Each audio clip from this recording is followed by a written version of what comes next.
Introduction. We live in a world where everyone is reacting. Reacting to headlines, reacting to opinions, reacting to problems, pressure, and people. Every beep, buzz, comment, or inconvenience triggers something. Frustration, judgment, anxiety, anger. And most of the time, that reaction isn't chosen. It's automatic. It's emotional. It's raw. And it's running the show. But here's the truth. The most powerful person in any room is the one who stays calm. That kind of calm doesn't come from shutting down or pretending you don't care. It comes from training, from learning how to feel emotion without being controlled by it, from knowing that you can take a breath, pause, and choose your next move with intention instead of impulse. That's emotional discipline. It's not about being cold or robotic. It's about strength. Strength in your response. Strength in your timing. Strength in how you handle pressure, chaos, and people who haven't yet mastered themselves. This audiobook isn't about positive thinking. It's not about suppressing your feelings. It's about understanding your emotional patterns and building the mental tools to respond instead of react. Because once you know how to control your internal state, no one else controls you. Not their words, not their energy, not the mood of the room, not the pressure of the moment, not even your own fear. You stop being the puppet. You become the one holding the strings. And when you live from that place, with inner stillness, clarity, and command, you gain something most people never experience: true power. In the chapters ahead, we're going to break this down step by step. You'll learn what emotional discipline really is, how to build it, and how to apply it to real situations: conflict, criticism, temptation, doubt, and pressure. You'll train your mind to pause before it reacts, to observe before it judges, to lead, not follow, to respond, not from the past, not from fear, but from who you are at your highest level. This is your invitation to stop being ruled by emotion and start using emotion as fuel. Chapter 1. The Reaction Trap. Most people don't realize how often they're being controlled, not by governments, not by external authority, but by something much closer: their own emotional reactions. A driver cuts them off. A stranger says something rude. A friend doesn't respond fast enough. A plan gets delayed. Someone online makes a comment. An unexpected problem appears. And just like that, tension rises, breathing changes, the mind spirals, and the body reacts. And before they know it, they're in it. Triggered, angry, stressed, defensive, and completely unaware that they just gave their power away. Because that's what reactivity is: an unconscious handoff of power. You let the outside world dictate your inner world. You let someone else's words, actions, or energy determine your peace, your decision-making, and your emotional state. It feels normal. It feels justified. But it's a trap. One you live in so long that you forget you're even inside it. And in that trap, you keep repeating the same cycles: overreacting, over-explaining, overthinking, regretting your tone, apologizing for the explosion, beating yourself up for how you handled it again. You feel like you're being driven by something you can't quite see: a reflex, an autopilot, a wave of emotion that feels faster than logic. And it is, because emotional reactivity is wired deep into your nervous system. It's biological, evolutionary. Your brain was built to detect threat and respond fast.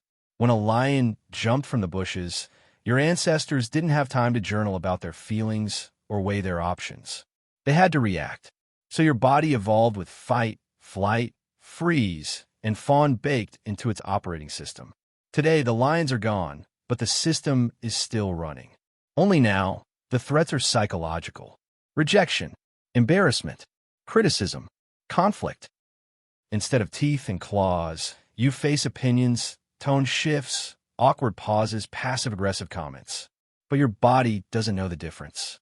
It reacts the same way: stress, adrenaline, emotional heat. The thinking brain shuts down, and the survival brain takes over. This is what we call the reaction trap: a constant loop of stimulus, emotion, reaction, regret.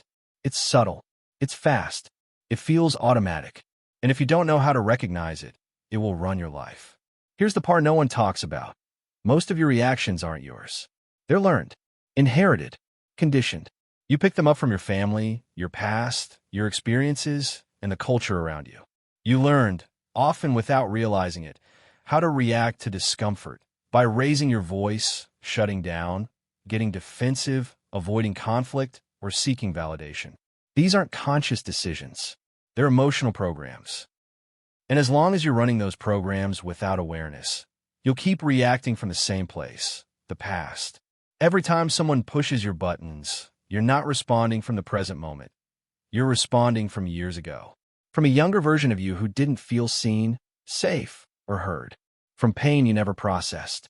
From lessons you didn't choose but absorbed. And this is the truth. You can't be free if your emotions own you. You can't lead, grow, or live at your highest level if you're being pulled around by every passing feeling, triggered by every comment, or derailed by every bump in the road.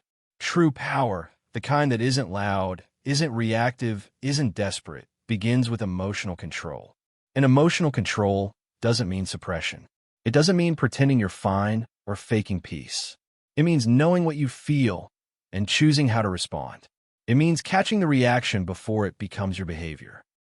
It means creating a pause between stimulus and response and filling that pause with intention. That pause is where all your power lies.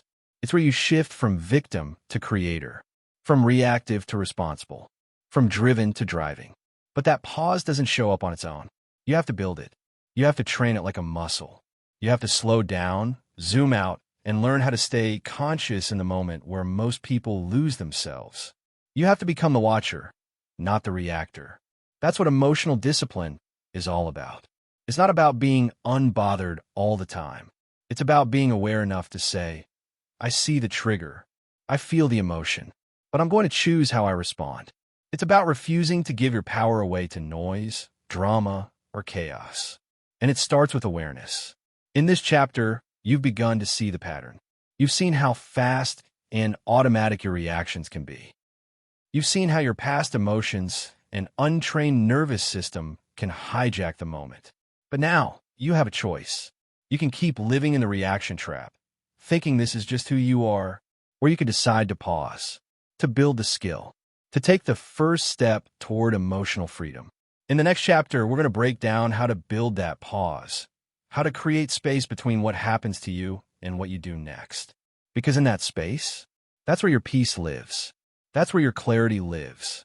That's where the person you've been trying to become finally gets to show up. Chapter 2. Awareness before action. The starting point of all emotional discipline, the quiet birthplace of true personal power, is not in the moment you act, but in the moment you first realize there's a choice to act. A fleeting pause where you can either fall into the same old pattern or begin rewriting your response from a place of grounded presence. You see, most people live as though they're being carried on a conveyor belt of emotion, reacting instinctively, defensively, and without reflection, not because they're weak or careless, but because they've never been taught that their emotional patterns are not permanent, and that they can, with intention and awareness, step off that belt and choose something different. We're conditioned to believe that our reactions are natural, that the words that come out when we're angry, the avoidance we retreat into when we're hurt, or the spiral of panic we descend into under pressure, are simply the inevitable expressions of who we are, when in reality, these are the byproducts of years of automatic, unconscious programming we've never questioned.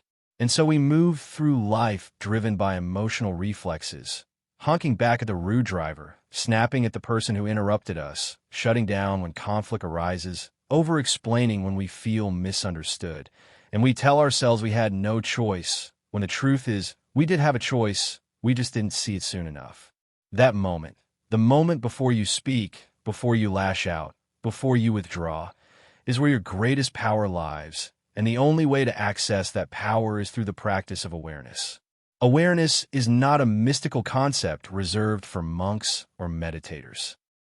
It is the raw, practical ability to notice what's happening in your internal world before your external behavior locks into motion.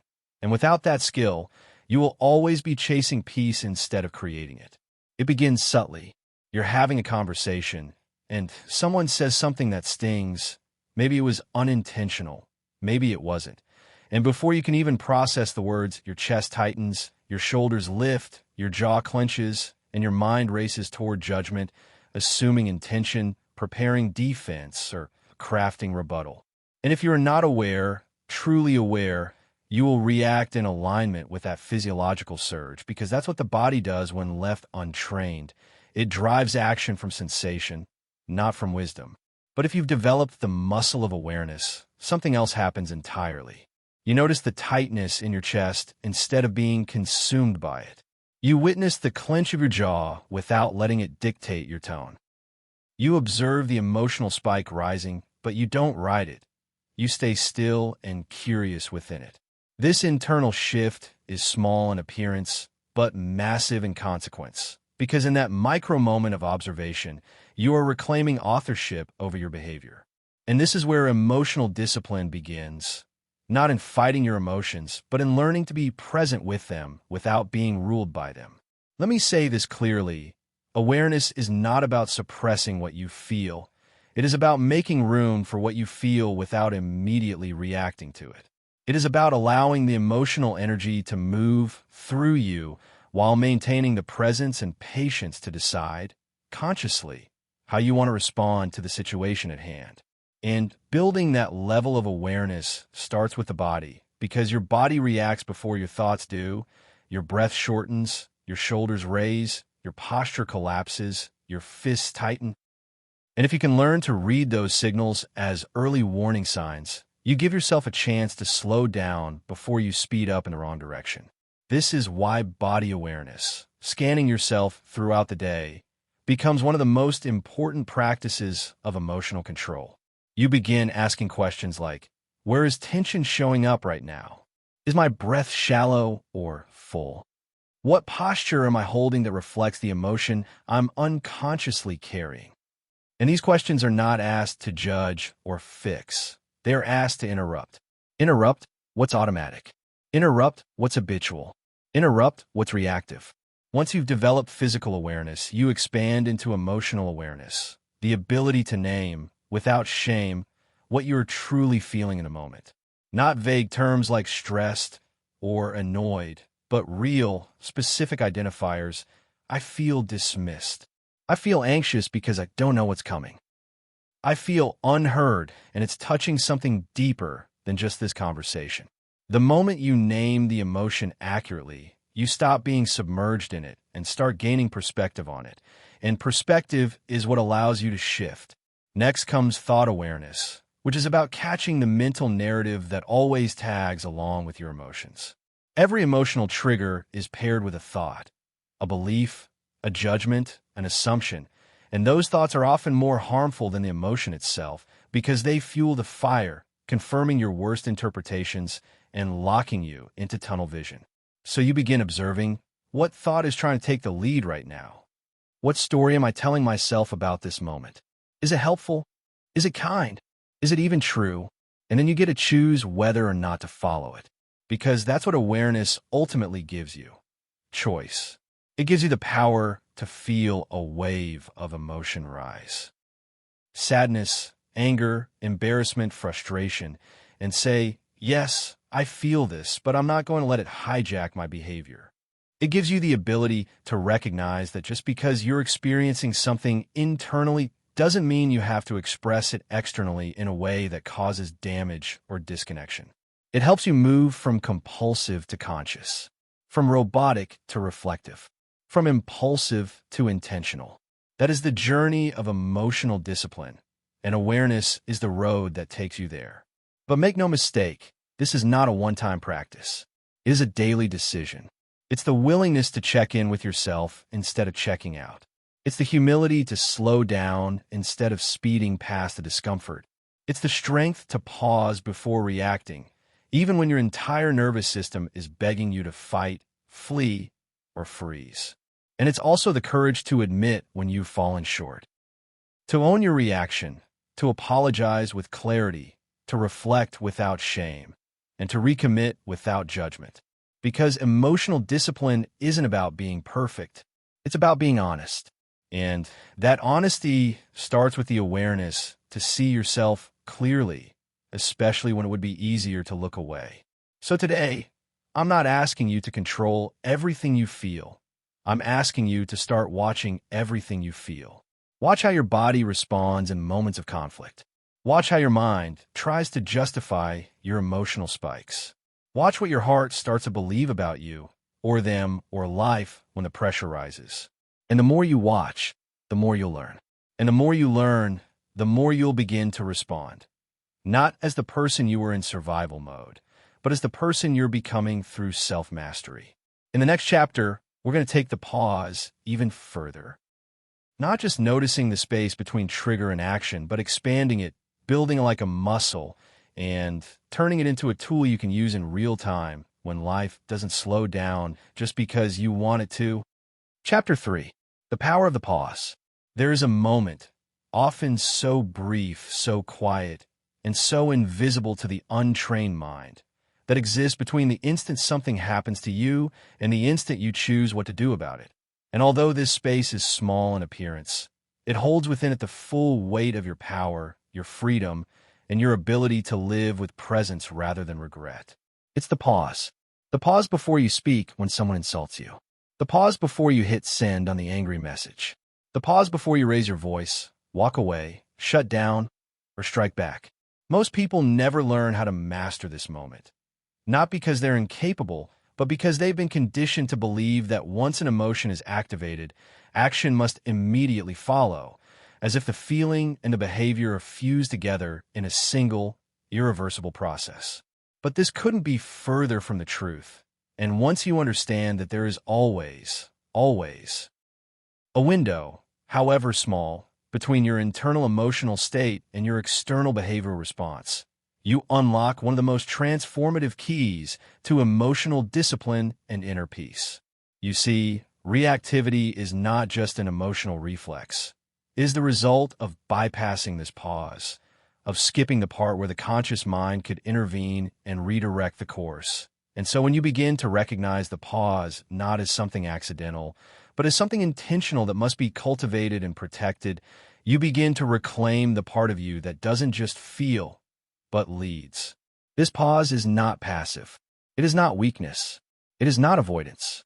It is restraint, the kind of restraint that is born not of fear, but of wisdom, maturity, and the ability to hold emotional energy without being overwhelmed or overtaken by it. The most powerful people in the world, those whose presence commands respect without needing to raise their voice, all have one thing in common. They've trained themselves to live in the pause, to dwell there, breathe there, and decide from there, while the rest of the world reacts without thinking. And if you want to join them, if you want to become someone who doesn't flinch, doesn't spiral, doesn't lose themselves every time life or people test you, you have to make that pause your home. So how do you do that? How do you make the pause something accessible, something usable, something that shows up even when the pressure is real and the stakes are high? The first step is recognition. You have to begin noticing the microsecond where the trigger enters and your emotion starts to build. Because no matter how reactive you think you are, that moment always exists, and the more you practice noticing it, the more time you create within it. It might be the tightening of your stomach when someone says something offensive, the flush in your face when you feel misunderstood, the shortness of your breath when conflict begins, or the clench of your jaw when someone challenges you. These are not just physical sensations. They're the red flags your body sends to signal that a choice is approaching. And if you can learn to use those signals not as cues to act, but as cues to pause, everything begins to shift. The second step is breath. Breath is the bridge between unconscious reactivity and conscious control. And while it may sound simple, too simple, the act of taking one slow, intentional breath in the heat of moment is often all it takes to anchor you in your awareness and slow the spiral before it takes over. When you inhale deeply through the nose and exhale slowly through the mouth, you send a signal to your nervous system that you are safe, that you are in control, and that there is no need to react from a place of urgency or fear. And from this grounded state, your options become clearer. You don't have to lash out. You don't have to shut down. You don't have to mirror the chaos in front of you. You can stay. You can hold. You can choose. The third step is mental rehearsal. If you want the pause to show up when it matters most, in the middle of a heated conversation, an emotional trigger, or a stressful decision, you have to practice it before you're in the storm, not just during it. This means visualizing challenging scenarios in your mind, imagining your old pattern. Maybe you would normally snap, withdraw, accuse, or defend, and then rehearsing the new pattern, breathing, pausing, observing, and responding from intention instead of impulse. The more you mentally rehearse this pause in a calm state, the more your brain wires it into your behavior, and soon it starts showing up automatically, even when your emotional systems are activated. You become someone who doesn't just understand the pause, you embody it. The fourth step is self-reminder. In your daily life, post simple cues where you can see them, notes that say pause, breathe, or choose, on your desk, your phone lock screen, your bathroom mirror. These reminders may seem small, but they are powerful pattern interrupters, helping you bring the pause back into awareness during the exact moments when you'd normally forget. Finally, understand this. The pause is not something you master once. It is a practice you return to every day, in every conversation, in every challenge, in every emotional wave. You will not always get it right. There will be moments where you forget, where you react too quickly, where you fall back into the old pattern, and that's okay, because emotional discipline isn't built through perfection, it's built through repetition. It's not about never reacting, it's about reacting less and returning faster. It's about remembering that no one and nothing has the power to make you behave in a way that violates your values, your peace, or your presence, unless you hand them that power. And every time you pause, every time you catch yourself before you escalate, before you collapse, before you run, you're casting a vote for the most grounded, wise, and intentional version of yourself. So from this point forward, when something triggers you, when life presses in, when your heart races, when your body tightens, don't rush. Breathe, observe, feel everything, and choose nothing until you're ready. Because the pause is where growth lives. The pause is where you access your higher self. The pause is where the old version of you dies and the new one takes the lead. You're no longer a prisoner of your first emotional impulse. You're no longer a slave to your reactivity. You're the one who pauses. And in that pause, you own the moment. And if you can own the moment, you can own your life. In the next chapter, we'll go deeper into the emotional mechanics behind your most common triggers, showing you how to dissect them, understand them, and begin untangling the patterns that keep pulling you into the same reaction loops. Chapter 4. Emotional Triggers and Patterns. Every human being has emotional triggers, not because we are flawed or broken or overly sensitive, but because somewhere along the path of our development, certain moments left a deeper mark, certain wounds never fully healed, and certain patterns of behavior became our default way of protecting ourselves from pain, shame, fear, or the feeling of not being enough. These triggers are not always explosive, dramatic, or obvious. In fact, many of them live quietly beneath the surface, disguised as subtle annoyances, repeated frustrations, or familiar emotional reactions that we've come to accept as just how we are. But the truth is, they're not who we are, they are what happened to us, and what we continue to rehearse unconsciously.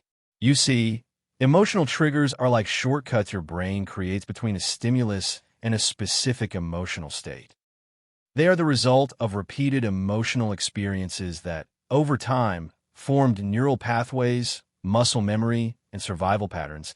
And while these pathways once serve a protective function, they now often act as landmines that pull us out of presence and drag us into reactivity before we even realize what's happening.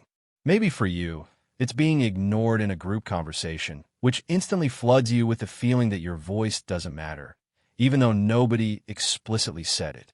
Maybe it's being told, calm down, which you interpret as invalidation, because your emotions were dismissed repeatedly growing up. Maybe it's getting constructive criticism at work, which triggers a deep sense of failure. Not because the feedback was cruel, but because it touched a part of you that was never allowed to mess up without being shamed. These moments, these triggers, are not about now. They are echoes of past experiences you've never fully resolved.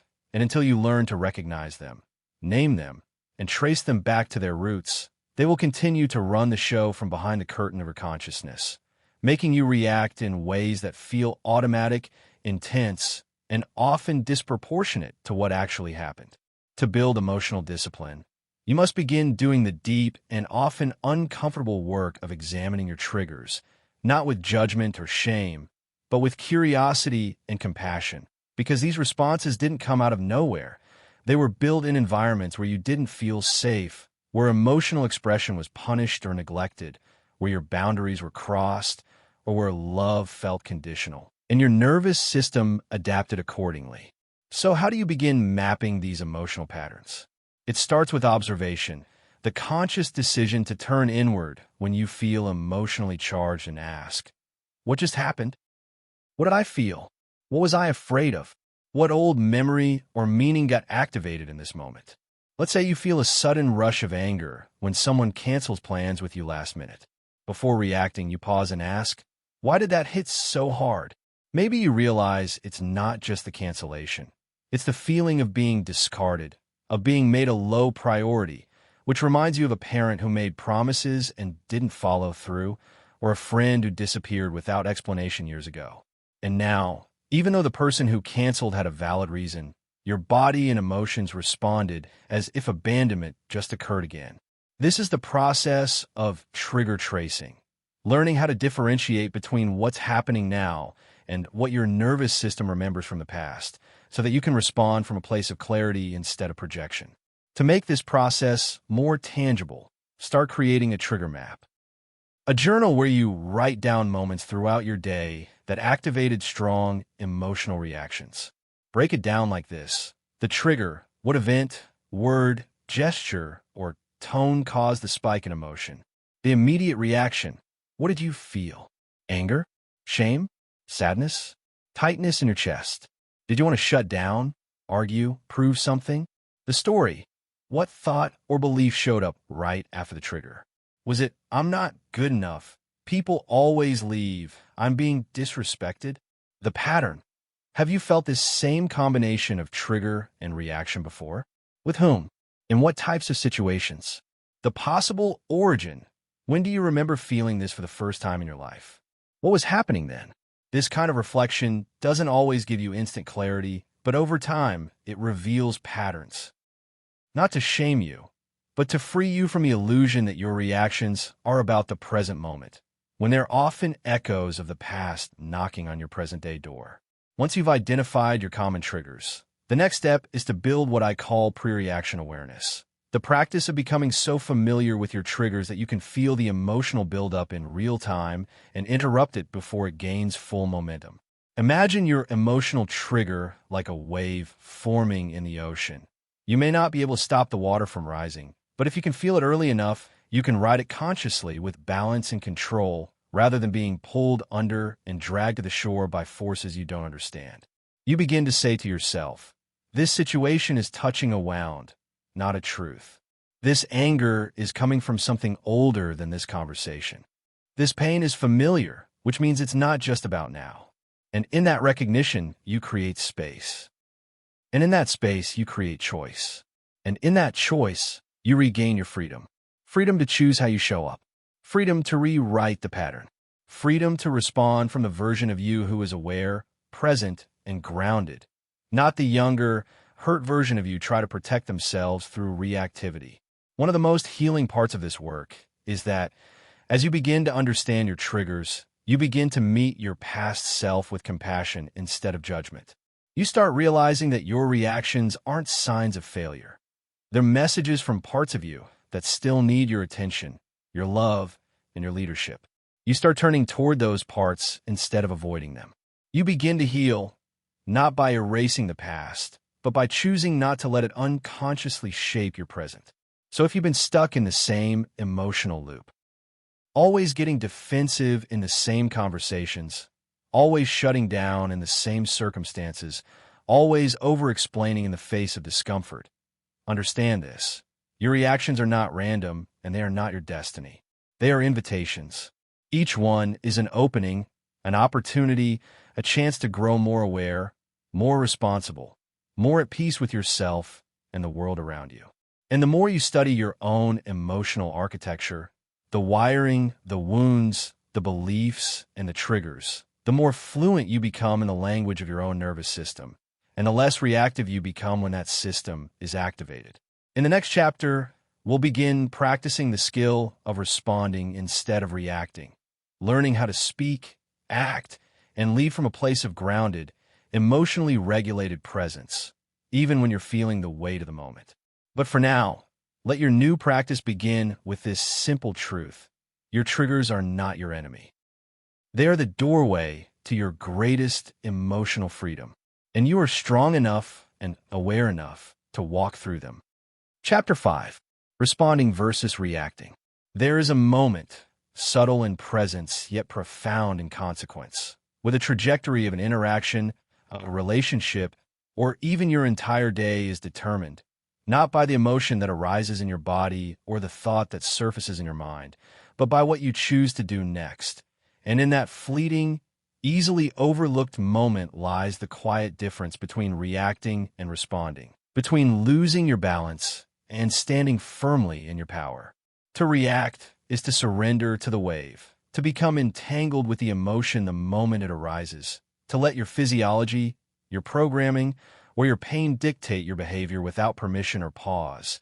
It is to give away your agency, to become a vessel for your frustration or fear or pride, and to allow the world around you, through tone, circumstance, or tension, to pull you out of alignment and into defense. To respond, however, is something entirely different.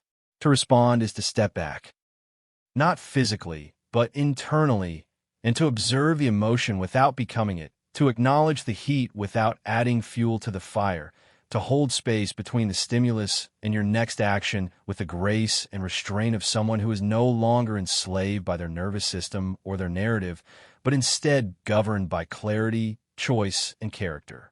This chapter is not just about communication, though how you speak is a large part of it. It is about how you show up in the world, especially in the moments that matter most, when your emotions are loud, your triggers are hot, and your instincts scream for immediate reaction.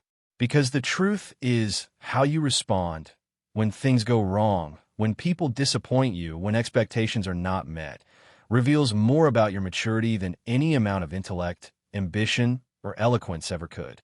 It reveals whether you are the kind of person who is carried by life, or the kind of person who carves through it with intention. Let's break this down. A reaction is fast, emotional, and often defensive. It bypasses reflection and rushes toward resolution. Not because it's effective, but because your nervous system seeks relief from tension as quickly as possible. A reaction often carries the energy of proving, of controlling, of winning, of making a point.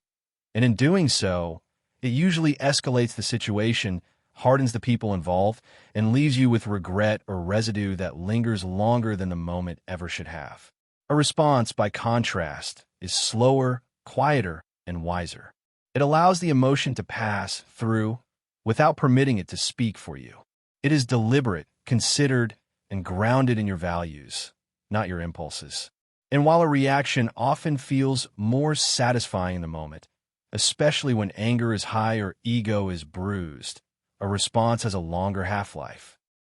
It creates outcomes that are cleaner, calmer, and more aligned with the person you want to be, not just the mood you happen to be in.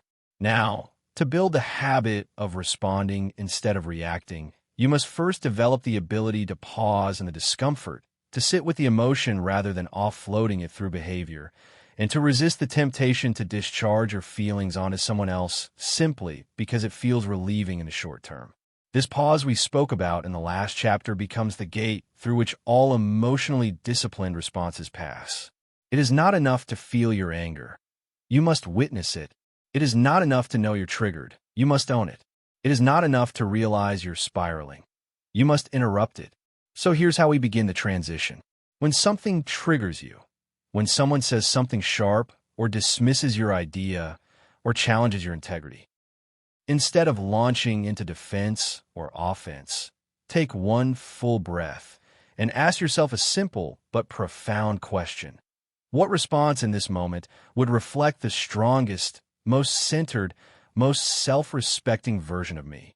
This is not about being soft or passive or agreeable.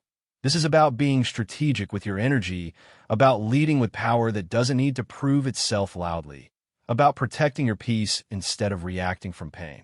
In that breath, you remind yourself that not everything requires an immediate reaction, not every comment deserves a reply, and not every feeling must be externalized in order to be processed.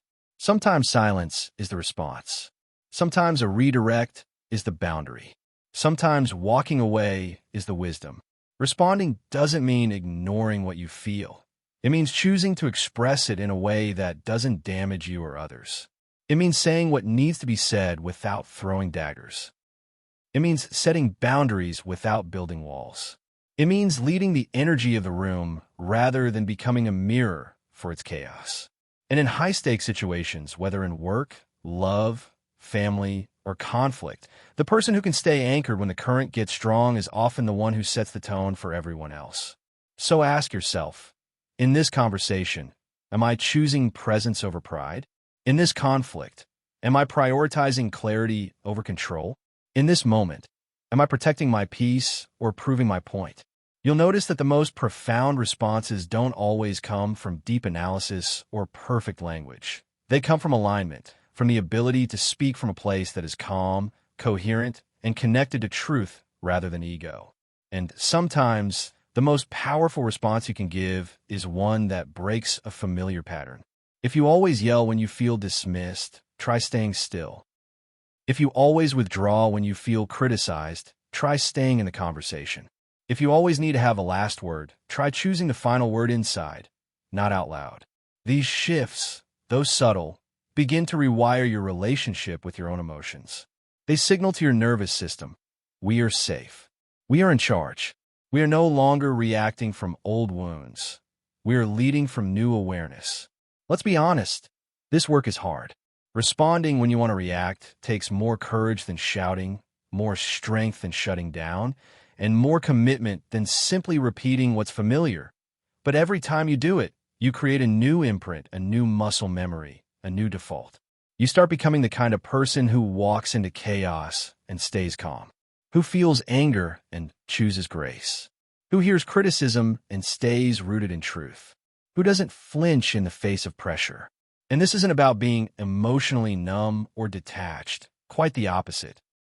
This is about being emotionally fluent, about knowing yourself so well that no situation, no comment, no trigger can rob you of your ability to choose the version of you that gets to show up. So the next time you're in that moment, when the pressure is building, when the urge to lash out, shut down, or escape is knocking loudly at the door, pause. Take that breath.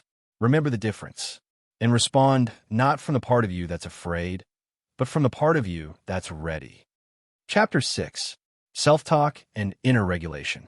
When we speak of emotional discipline, most people instinctively imagine a set of behaviors, pausing before reacting, breathing through the chaos, responding instead of lashing out. But what often goes unnoticed is the deeper engine behind every outward action, the quiet, constant voice within that narrates our experiences, interprets our world, and either amplifies our emotions or brings them into balance long before we ever open our mouths or make a move. This voice, the one that lives in your mind, that speaks before you do, that judges, questions, defends, doubts, encourages, reassures, or panics, is the most persistent influence on your emotional life, and yet it is rarely addressed with the same urgency as your outer habits, even though it is precisely this inner voice that determines how you experience your own life, how you relate to pressure, and how you choose to show up when you're triggered, uncertain, or afraid. We all have it, this internal dialogue that plays beneath the surface. And for many people, it has become such a familiar presence that they don't even notice how corrosive or chaotic it is until it has already dictated a reaction, a decision, or a spiral of emotional dysregulation that feels like it came out of nowhere. But the truth is, nothing comes out of nowhere. There's always a prelude. There's always a build-up. There is always a story you told yourself before you acted, And if you are willing to look closely with compassion and curiosity rather than criticism, you'll start to see how your self-talk shapes the entire way you process discomfort, navigate relationships, and regulate your emotions in real time. Let's be clear. Your self-talk is not simply a stream of passing thoughts. It is the voice that either centers you or sabotages you. It is the lens through which you interpret your experiences. It is the fuel that powers your emotional response system. It is either your anchor or your accelerant. And until you learn to examine and consciously direct that voice, you will continue to live at the mercy of its untrained momentum, allowing inherited beliefs, unresolved wounds, and unconscious narratives to speak on your behalf every time tension shows up. So let's begin with awareness. Start listening, truly listening, to the way you speak to yourself in emotionally charged moments. When something goes wrong, what's the first thing you say internally? Is it, "Here we go again"? Is it, "I always mess this up"? Is it, "They never take me seriously"? Or maybe, "I should have known better. I'm so stupid"? This kind of language is not harmless. It's a cue to your nervous system. It tells your body whether to escalate or to settle. It tells your mind whether you're safe or in danger. It tells your heart whether to open up or shut down. And more than anything, it reinforces an identity, a perception of yourself that you carry into every interaction, every decision, and every emotionally intense moment. If your self-talk is chronically negative, harsh, or catastrophizing, you will live in a perpetual state of emotional threat. And from that place, regulation becomes nearly impossible because your body believes it must either defend or escape. But when your self-talk becomes conscious, intentional, and compassionate, everything begins to shift. Not because you're lying to yourself or sugarcoating your feelings, but because you're choosing to speak from clarity rather than conditioning, from wisdom rather than woundedness, from presence rather than panic. Let's imagine a moment where you feel rejected. Maybe someone didn't respond to your message, or you were left out of conversation, or your opinion was dismissed in a meeting. In the old pattern, your self-talk might go straight to "They don't respect me," or "I don't matter," or "Of course I'm not included," "I never am." And from there, your emotions spike, your body tightens, your thoughts narrow, and you either withdraw, overcompensate, or react from a place of hurt. But with conscious self-talk, with inner regulation, that moment becomes an opportunity. Instead of spiraling into old conclusions, you pause and say, "I'm feeling triggered, but I don't need to assume the worst. This reminds me of something old, but this isn't the past. I can choose to stay open, even if I feel uncomfortable." Let's breathe, observe, and respond with clarity. Do you see the difference? It's not about denying the emotion. It's about narrating it in a way that leads you toward regulation, not reactivity. And over time, this kind of self-dialogue becomes a new default. Not because the old stories vanish, but because you've practiced interrupting them with a voice that knows how to lead under pressure. Let's talk about practical tools. The first is name and neutralize. The practice of naming what you're feeling without judgment and without attaching it to your identity. Instead of saying, "I'm a mess," say, "I'm feeling overwhelmed right now."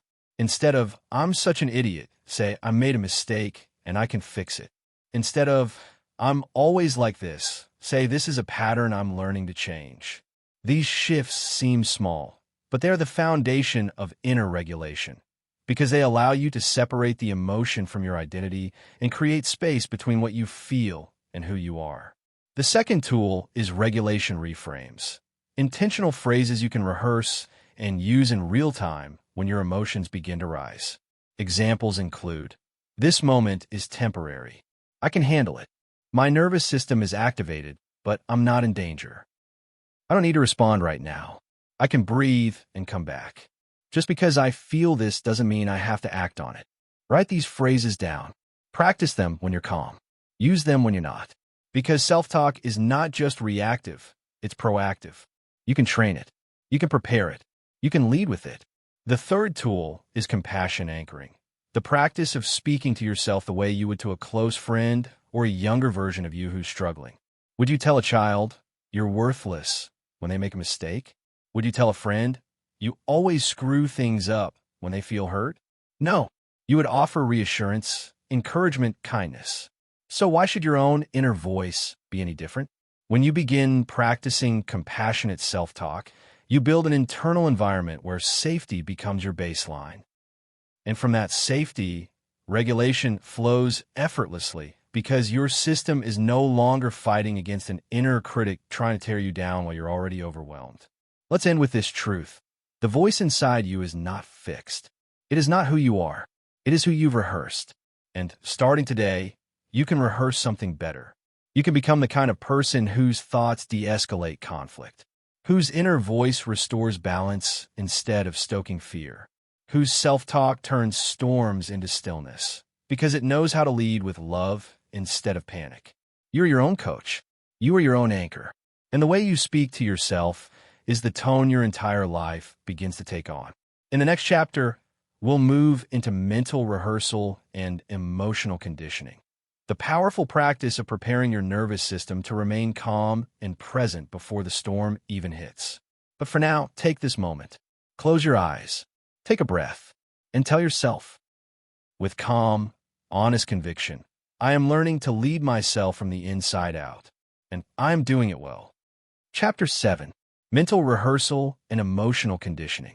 The greatest mistake we make when it comes to our emotional lives, especially when we talk about staying grounded in pressure, staying calm in chaos, and responding with intention rather than reacting out of impulse, is thinking that emotional discipline is a skill we only practice in the moment, like a fire we try to control after it's already spreading through the room, when in reality, the most powerful way to master your emotional response is to train your nervous system before the trigger arrives, to condition your mind and body for presence and calm long before the pressure ever knocks on your door.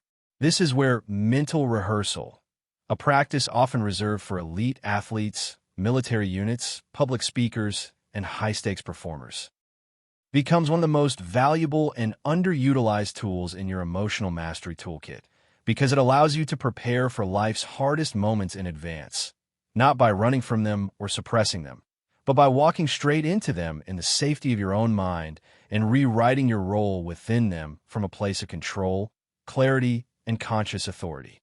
Most people walk through life emotionally untrained, not because they're incapable of learning, but because no one ever taught them that their emotional responses could be conditioned, sculpted, or strengthened the same way a muscle could be built in a gym.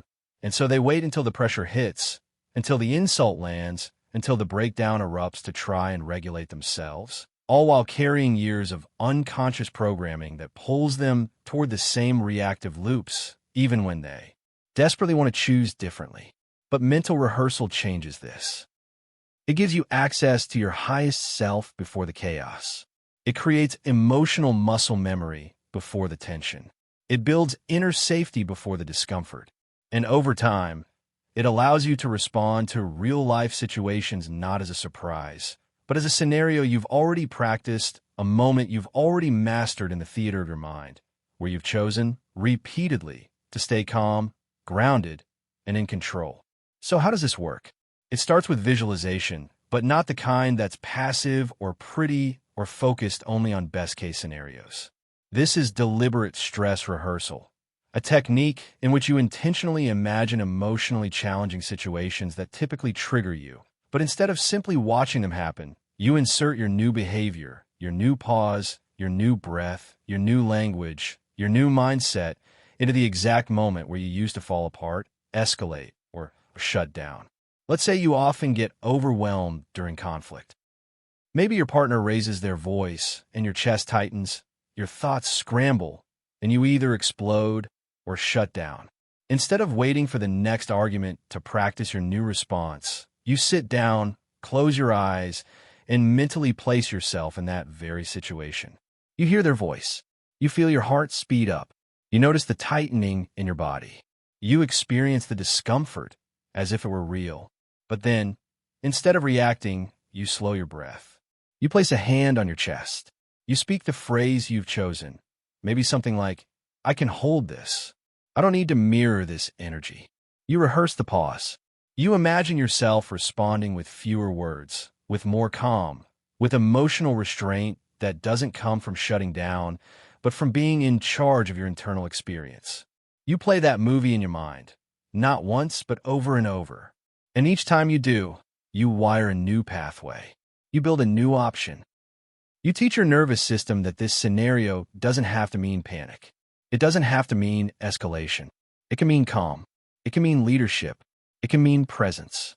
This is the essence of emotional conditioning. Using your imagination not to escape discomfort, but to build a new relationship with it. One in which you're no longer afraid of pressure, because pressure no longer pulls you into the past. It's important to understand this. Your nervous system is not logical. It's not evaluating facts or weighing the pros and cons of how you behave. It's responding to familiarity. If panic is what's most familiar, your system will default to it. If shutdown is what's most familiar, your system will gravitate toward it. But if you make calm familiar, if you make regulation your baseline, if you make pauses your habit, if you rehearse confidence until it becomes a lived experience in your imagination, your nervous system starts to adopt those patterns as the new normal. And when the real situation shows up, you don't have to try to be grounded. You are grounded because you practice being that version of you ahead of time. This is why elite performers rehearse, not just to memorize words or movements, but to normalize pressure, to rehearse the emotions, to rehearse the setbacks, to rehearse the moments when things don't go to plan, and then see themselves handle it well. You can do this too, not for performance, but for your peace. Create a list of your most common emotional triggers. Maybe it's conflict, rejection, public speaking, criticism, being interrupted, being ignored. Then choose one and visualize the entire moment from the beginning to the end. Play like a movie. Let the emotion rise. Let the tension build. And then rehearse your new self. Rehearse the breath. Rehearse the inner dialogue. Rehearse the choice to stay. You don't have to get it perfect. You just have to make it familiar. Because the more familiar emotional self-control becomes in your rehearsal, the more automatic it becomes in your reality. And here's something deeper. The version of you that you keep practicing in your mind becomes the version of you that your nervous system begins to trust. It starts to say, this is who we are now. We don't explode. We don't collapse. We hold steady. We choose clarity. And eventually, the storm can rage, but your body doesn't. Eventually, the pressure can rise, but your tone stays low. Eventually, the old triggers can knock, but they don't get to walk in without permission. This is the gift of conditioning. It's not about being emotionless. It's about being emotionally fluent and capable, no matter the environment. So from this point forward, I want you to treat your emotional world like something you're training, not just surviving. I want you to rehearse calm as often as you rehearse stress. I want you to picture yourself responding with power, even before the moment arrives. I want you to use your imagination, not to escape life, but to lead yourself through it better. You're not at the mercy of your triggers. You're not bound by your old defaults. You are becoming someone new, and you're doing it with precision, with practice, and with patience. In the next chapter, we'll bring this even deeper into the body, exploring how physical tools like breathwork, posture, and somatic awareness create fast access to calm, even when your thoughts are racing and your emotions are loud. But for now, close your eyes. Picture that hard moment. Feel it rise. And rehearse the version of you who handles it with strength, with stillness, and with grace. That version is real, and you're becoming them. Chapter 8. The Role of Breath and Body. For all the time we spend trying to master our thoughts, dissect our triggers, reframe our narratives, and mentally rehearse new patterns of behavior, we often overlook one of the most immediate and accessible tools for emotional regulation. The body, which, in its quiet wisdom, carries not only the physical imprint of our stress, but also holds the fastest route to returning us to a state of clarity, calm, and control when everything inside feels chaotic or overwhelming. The truth is, you don't just experience emotion in your mind. You experience it through your body. And while it's easy to believe that your reactions begin with thoughts, more often than not, they begin with sensations, those subtle shifts in breath, muscle tension, posture, and energy that show up before you've even had time to name what you're feeling or decide how to respond. You feel your stomach tighten before you recognize fear. You feel your chest burn before you say you're angry. You feel your shoulders raise before you realize you're stressed. And in those micro moments, before language kicks in and cognition takes over, your body is already trying to tell you something, not in words, but in signals. And if you can learn to hear it, to respond to it, to regulate it with awareness and skill, you'll find that many of your emotional responses can be softened, redirected, or even dissolved before they ever take control. This is where the practice of somatic awareness begins, the ability to stay tuned into your physical state, to use your breath and your posture as tools for recalibration, and to treat your body not as something that reacts on your behalf, but as something you can lead from the inside out. Let's begin with the breath, because if there's one physiological practice that has the power to immediately shift your emotional state, it's this. Your breath is not just a function of survival. It is a lever you can pull to signal safety to your nervous system, to move your body from fight or flight into rest and respond, to slow your thoughts when they begin to race, and to reclaim space in moments that feel like they're closing in. Most people breathe reactively, short, shallow, fast, especially under stress, which is why they often feel anxious, dizzy, or emotionally flooded without understanding why. But when you breathe intentionally, slowly, deeply, rhythmically, you send a message to your body. We are safe. We are not under threat. We can respond instead of react. A simple pattern to begin with is the 4-7-8 breath. Inhale for 4 seconds, hold for 7, exhale for 8. Do this 3 times. That's all. And you will feel a shift, not because you're magically fixing the situation, but because you're reminding your body that it's allowed to soften, to regulate, and to stay present. Breath is your anchor. And in high-pressure moments, when your mind wants to run wild and your body wants to tense up, the person who controls their breath controls their power. Now let's talk about posture, not in the traditional sense of standing up straight for confidence, but in the deeper sense of how your physical stance communicates both to others and, more importantly, to yourself, what emotional state you are in and what story your body believes about the moment you're in. When you are triggered, whether by anger, fear, shame, or insecurity, your posture almost always shifts. Your shoulders close in, your spine compresses, your jaw locks, your hands clench, your neck tightens, and this physical constriction reinforces the internal belief that you are unsafe, under attack, or powerless to respond. But when you learn to catch these patterns, to intentionally open your shoulders, lift your chest, release your jaw, and plant your feet firmly on the ground, you disrupt the loop. You tell your nervous system a new story. I am grounded. I am here. I am allowed to take up space and to respond with clarity. And this matters because the way you hold yourself becomes the way you feel. Not always, not perfectly, but often enough that a change in posture can precede a change in mindset, and a calm body can invite a calm mind to return. Try it the next time you feel overwhelmed. Before saying a word, change your stance.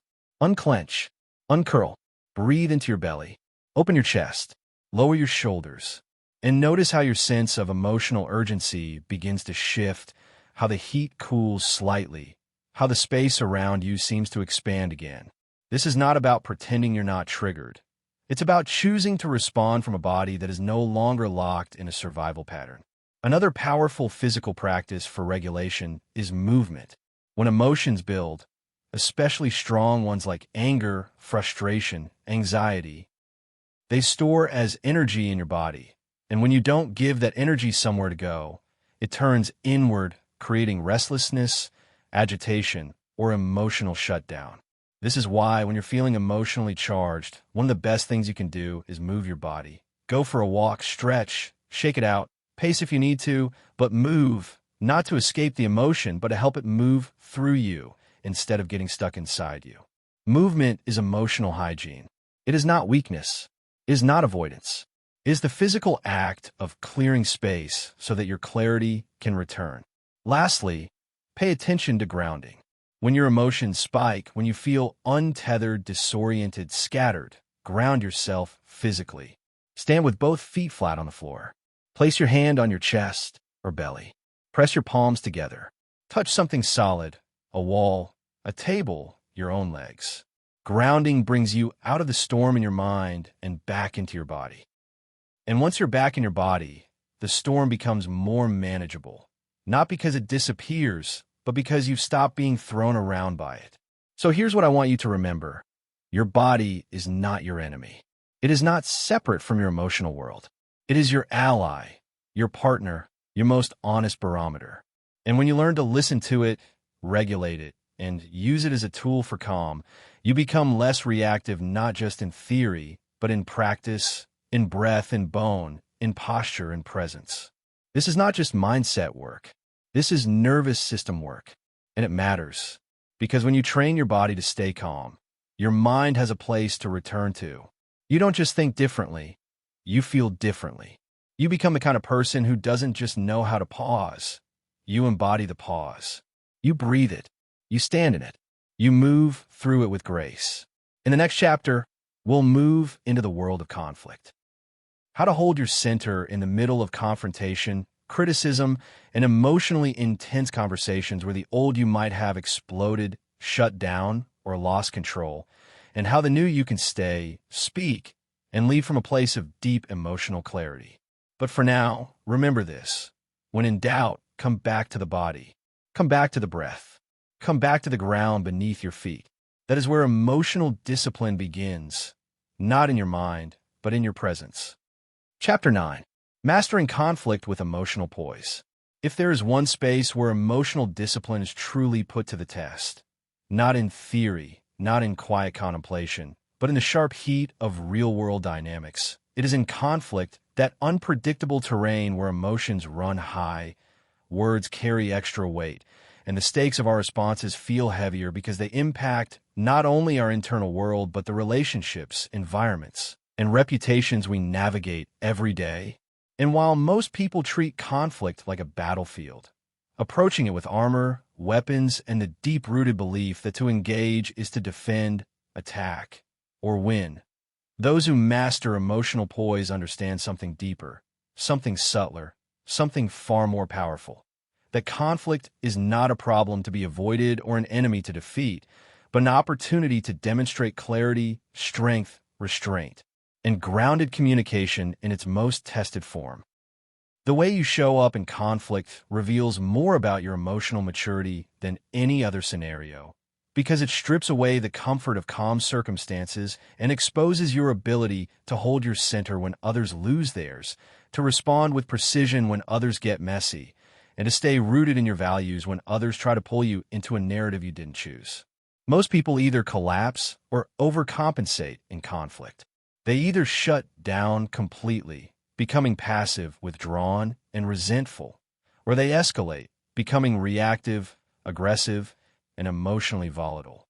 Neither response reflects true power. Both are attempts to regain control through avoidance or dominance, rather than anchoring into presence and self-responsibility. To master conflict with emotional poise means something entirely different. It means holding steady when your name is misunderstood. It means breathing deeply when you feel attacked. It means hearing someone else's anger or hurt without assuming you must immediately fix it, match it, or run from it. And it means choosing your tone, your timing, and your truth not based on emotion alone, but on the impact you want to have and the integrity you want to embody. Let's begin with a fundamental principle. In conflict, you are not just dealing with another person's words or behavior. You are dealing with their emotional history, their inner wounds, their unmet needs, their defense mechanisms, and all the unspoken fears and insecurities that ride beneath the surface of what they're actually saying. So when someone raises their voice, cuts you off, dismisses your feelings, criticizes your decisions, or projects their frustration onto you, your job, if you are committed to emotional mastery, is not to mirror their chaos, but to see through it, to stay above it, and to respond from the version of you that is no longer available to be baited, bulldozed, or broken by someone else's dysregulation. This does not mean you accept disrespect. It does not mean you minimize your needs. And it certainly does not mean you become emotionless or disconnected. It means you take ownership over how you show up, regardless of how someone else does. You do this by first regulating your own system before responding. When conflict begins, whether it's a raised eyebrow, a passive-aggressive comment, a misunderstanding, or a full-blown argument, you check in with your body before you check out the conversation. You notice your breath. You lower your shoulders. You unclench your hands. You slow your speech. You remind yourself, I am allowed to stay calm even if this conversation is charged. You lead your body back to neutrality. Not because you're pretending not to feel, but because you're choosing to stay in charge of your state. Once you've grounded yourself, you listen. And I mean really listen. Not just to the words, but to the emotion beneath them. Not just to the tone, but to the pain it's trying to mask. Not just to respond, but to understand, even if you don't agree. This is where 90% of conflict de-escalation happens. In your ability to make someone else feel heard, even if you still plan to hold your boundary or express your truth with firmness. You say things like, I hear that you're frustrated. Let's slow this down so we can understand each other. I want to make space for your perspective, even if we don't see it the same way. I care about resolving this, so I'm choosing not to match your energy, but I will speak clearly. These are not manipulations. These are acts of leadership, emotional leadership, because the one who can stay calm often leads the direction of the conversation. Now, if the person you're in conflict with cannot or will not regulate, if they escalate further, accuse, belittle, or attempt to shift blame entirely onto you, emotional poise also means knowing how to protect your peace without destroying your position. You say, I'm open to continuing this conversation when we're both in a better space. I'm going to pause this now because I won't continue a conversation that feels unsafe. This matters to me, but the tone we're using right now isn't helping us move forward. And then you leave the space with dignity. You don't slam the door. You don't launch a final jab. You exit with integrity because that's what you'll remember, not whether you won, but whether you handled it in a way you can be proud of. Let's be honest. Mastering conflict doesn't mean you never get upset. It means you don't lead with upset. It means you don't lose yourself in the fire. It means you know how to feel everything and still choose your words, your body language, your volume, and your response with conscious awareness. It also means that when you're wrong, when you're the one who triggered, who escalated, who misunderstood, you own it. You say, I was defensive and I see that now. I reacted from old emotion, not current clarity. I hear how I made you feel and I want to repair that. That too is emotional poise. Not defensiveness, not perfection, but responsibility. Conflict handled well doesn't always end in agreement, but it often ends in respect. Because even if you can't change the outcome, you can control how you show up inside it. So here's your practice. Start seeing conflict not as a war, but as a mirror. Start treating tension not as a threat, but as a test. And start remembering that your calm is not just a personal win. It's a public demonstration of leadership. In the next chapter, we'll shift into the final layer of emotional discipline, how to integrate everything you've learned into your identity, so that calm is no longer just a skill you use, but who you are, even when no one's watching. Chapter 10, Living with Calm Confidence. The journey you've taken throughout this audiobook has not only been about understanding emotional discipline or building new habits of pause, breath, and presence. It's been about something deeper, something more lasting, something that ultimately shapes the very foundation of who you are and how you move through the world. And that is the process of becoming someone for whom calm is not an effort, but a default, for whom emotional strength is not situational, but natural, and for whom poise is no longer something you reach for, but something you live from. Because the real goal here, beyond mastering the pause, beyond deconstructing your triggers, beyond building inner rituals and speaking clearly in conflict, is to embody emotional control so fully that it no longer feels like a technique you're applying in difficult moments, but like a reflection of who you are at your core, a reflection of someone who knows that peace is their birthright, not their performance. This chapter is not about adding something more to your routine. It's about removing the false belief that you are at the mercy of your emotions, removing the idea that you must always manage a war within yourself, and instead stepping into the truth that your identity can evolve into one of such centeredness, stability, and quiet power that the world around you begins to shift simply because you no longer react to it in the same way. Let's start here. Confidence, real confidence, the kind that doesn't need to speak loudly, the kind that doesn't rely on bravado or dominance, is built not on arrogance or performance, but on the repeated evidence that you can trust yourself to stay grounded, especially when the environment around you is chaotic. When you can look back on your days and say, I handled that differently, or I stayed composed when I would have lost it a year ago, or I held my peace, not because I was scared, but because I was strong. Those moments are not just wins, they are the building blocks of identity. Because who you think you are is always shaped by what you consistently see yourself doing. So if you want to live with calm confidence, to walk into rooms and speak with clarity, to navigate tension without tightening up, to be the person people lean on when emotions rise, it starts with owning the quiet victories that no one claps for, the ones that happen in your mind, in your body, in the privacy of the moment when you could have reacted and didn't. It starts with building a track record with yourself. This means redefining what strength looks like.